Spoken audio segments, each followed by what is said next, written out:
Vatican ஏன் வத்திக்கானுக்குள் ஒரு மத ரீதியான பாம்பு வழிபாட்டு ஊர்வலத்தை அனுமதிக்கிறது? புறமத மற்றும் கிறிஸ்தவ பிரார்த்தனைகள் ஒரே இடத்தில். இது சதியா அல்லது அந்த பழைய பாம்பான பிசாசை மகிமைப்படுத்துவதற்காக வேண்டுமென்றே வடிவமைக்கப்பட்டதா? வெளிப்படுத்துதல் 12 முதல் 9. ஆகவே அந்த பெரிய வலுசர்ப்பம் தள்ளப்பட்டது. அது பிசாசு என்றும் சாத்தான் என்றும் அழைக்கப்படும் பழைய பாம்பு. அது உலகம் முழுவதையும் ஏமாற்றுகிறது. அது பூமியில் தள்ளப்பட்டது, அதோடு அதன் தூதர்களும் தள்ளப்பட்டார்கள். இது மிகவும் விசித்திரமானது. வத்திக்கானில் உள்ள பாப்பரசரின் வரவேற்பு மண்டபம் ஏன் ஒரு ராட்சத பாம்பின் வடிவில் கட்டப்பட்டது? இந்த கேள்வி இன்னும் நீடிக்கிறது.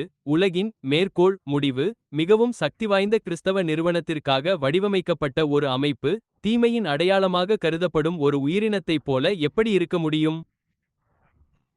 இங்கே நீங்கள் ஒரு நீண்ட ஊர்வலத்தை காண்கிறீர்கள். இது மதங்களுக்கு இடையிலான கூட்டத்தில் சாதாரணமாக நடப்பதுதான். ஆனால் இங்கே ஒரு பாம்பு நடனங்களுடனும் கோஷங்களுடனும் முன்னால் செல்வதை நீங்கள் பார்க்கிறீர்கள்.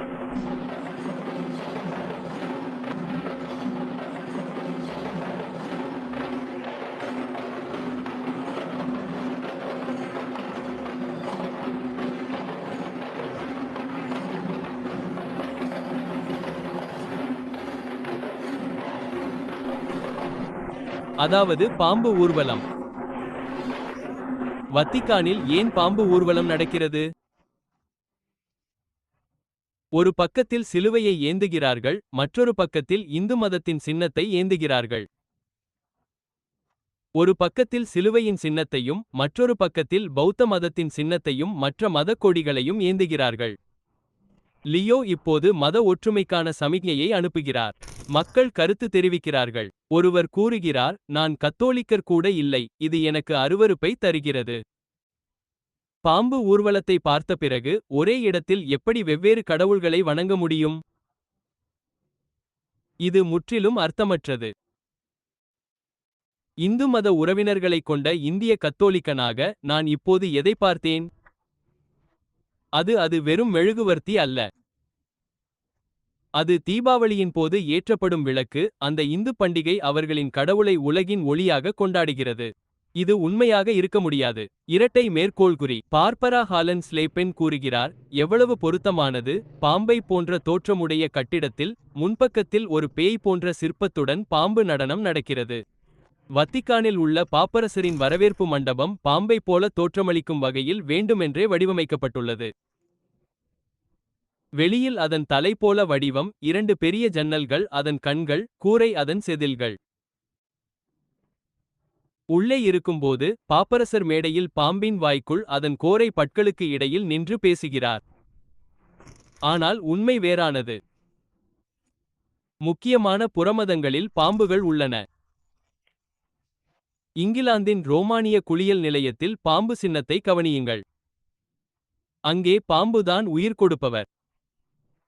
அதை நீங்கள் எகிப்திலும் காணலாம். அதை நீங்கள் இந்து மதத்திலும் காணலாம். நீங்கள் எங்கு பாம்பை கண்டாலும் அதுவே அங்கு மிக முக்கியமான அடையாளமாக உள்ளது. உங்களிடம் ஹைட்ரா உள்ளது. நீங்கள் அதை எல்லா இடங்களிலும் காணலாம். இதை நீங்கள் கத்தோலிக்க மதத்தில் காண்பீர்களா? நிச்சயமாக. வத்திக்கானின் முக்கிய சின்னத்திலேயே டிராகன் பாம்பு உள்ளது. உலகின் மிகப்பெரிய பாம்பு. இதன் குறியீட்டை ரோமில் உள்ள பெர்னினியின் விதானத்தில் நீங்கள் காணலாம். புரோட்டஸ்டன்ட் கதீட்ரலாக இருந்த செயின்ட் பால்ஸ் கதீட்ரல் முழுமையாக மாற்றியமைக்கப்பட்டு இப்போது அதில் பெர்னினியின் விதானத்தின் நகல் இருப்பது சுவாரஸ்யமானது. வட்டிஸ் என்றால் குறி சொல்பவர் என்று பொருள். கேன் என்பது பாம்பு. வாட்டிகன் என்றால் பாம்புகளைக் கொண்டு குறி சொல்பவர் என்று பொருள். அதாவது டிராகன் வழிபாடு. டிராகன் அவனுக்கு தனது இருக்கையையும் வல்லமையையும் பெரும் அதிகாரத்தையும் கொடுத்தது என்று பைபிள் கூறுகிறது. இது தற்செயலான நிகழ்வு அல்ல. வாடிகன் பாம்புகளின் குறி சொல்பவர். வெண்கலச் சிலையான தி ரெசரக்ஷன் இந்த பாம்பு கோட்பாட்டின் மையத்தில் ஃபாசினியின் பிரம்மாண்டமான வெண்கலச் சிலையான தி ரெசரக்ஷன் உள்ளது.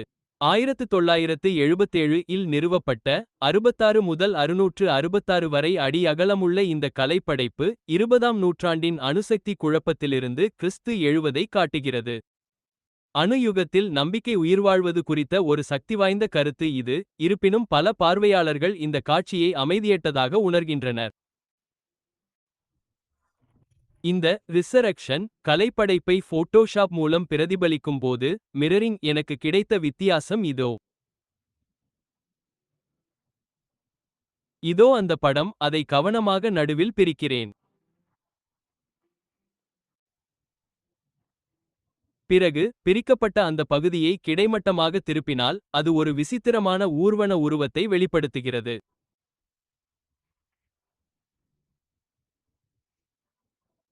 மறுபுறத்தில், வலது பக்கத்தில் துண்டித்து கவனமாக திருப்பினால், அது கம்பீரமான தோரணையில் ஒரு பாம்பை வெளிப்படுத்துகிறது.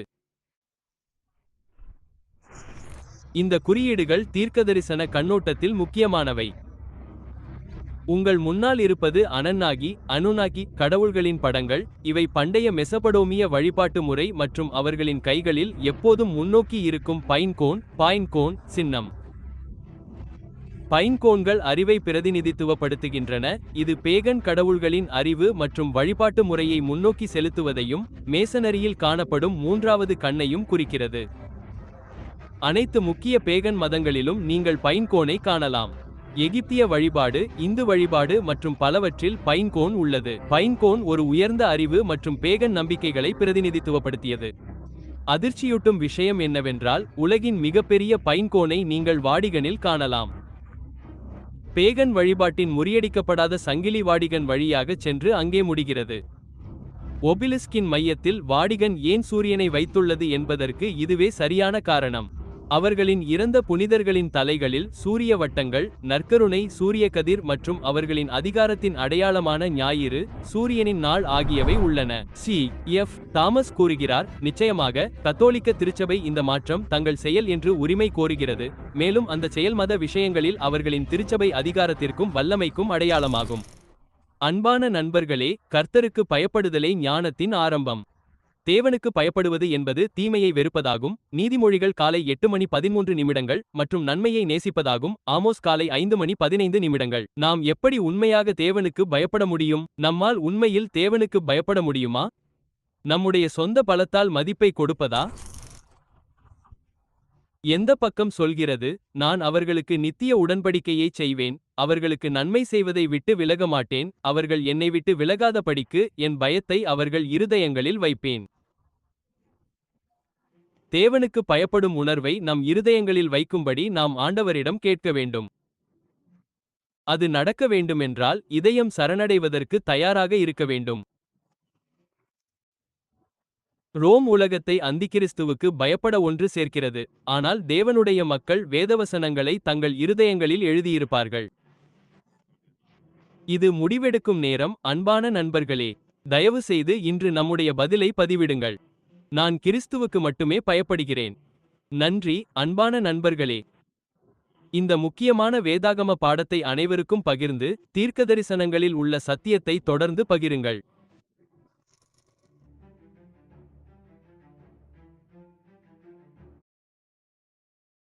ராகவ், 3 நிமிஷம். ஜானகிராமன் மேன்ஷனுக்கு கிளம்பி வா.